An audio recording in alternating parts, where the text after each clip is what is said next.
Susan Bruno kept a big secret for more than 10 years. She had MS, but didn't want anyone except her family to know.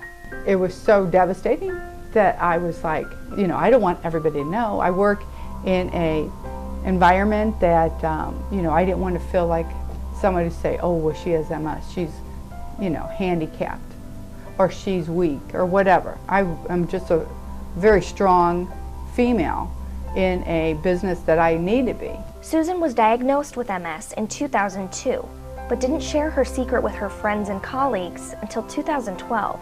After, I was like, why didn't I do this before? Because the support from fellow colleagues and other friends and all that, they're like, you never told us. And I said, well, because I wanted to take care of it, and I never asked for help. Even though the support Susan receives from loving friends and family today is a big source of inspiration, no one can compare to her husband, Phil. As soon as I found out that I had MS, he found out about the bike MS. And he rode. He dusted off his bike from the late 70s, and he rode in it. Phil came home from his first Bike MS event filled with excitement and motivation. He wanted Susan to experience the same sense of community he had just been a part of. That next year, Susan volunteered serving meals to all of the riders. So that first year was just kind of an eye-opener. I'm like, wow, what a community. It was phenomenal.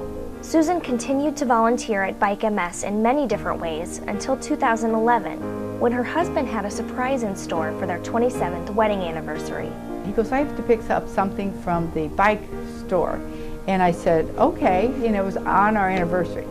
And so we walk in, there is a tandem bike with balloons on it. And he said, happy anniversary. He goes, this year you're riding with me. So I was like, wow. Susan and Phil's goal for their first year riding together was to make it to the first rest stop, 10 miles away from the starting line. Since MS restricts some of Susan's mobility, Phil does most of the pedaling. When they came to a big hill, Phil was having some difficulty getting the bike to the top. All of a sudden, I'm looking down, and there is a man whose bike is right next to us. And I'm like, Phil, Phil. And then he looks down, and what it was a gentleman. He grabbed the back of our bike, and he held his bike with one hand, held the back of our bike, and he helped push us up the hill, which was awesome.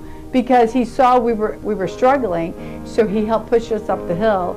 We got to the hill, we're like, wow, unbelievable. That's the kind of selfless volunteer and help that people do. Susan and Phil made it to the rest stop and all the way back to the finish line, a 20-mile round trip. The ride quickly became one of the couple's favorite memories together. I wouldn't be doing anything without him. He is the one that promoted all this for me to get going on the bike. I wouldn't known about the bike MS. I would have no idea. But he found out about it, and he goes, I'm going to do this for you. Now, Susan and Phil ride for each other and the many other people affected by MS on a daily basis. It's been awesome. It's been an eye-opener, and the community has really helped me get over some of the, hurdles that I need to get over too. You too can experience the Bike MS community Susan loves so dearly. To ride, volunteer, or donate, visit gateway msbikeride.org.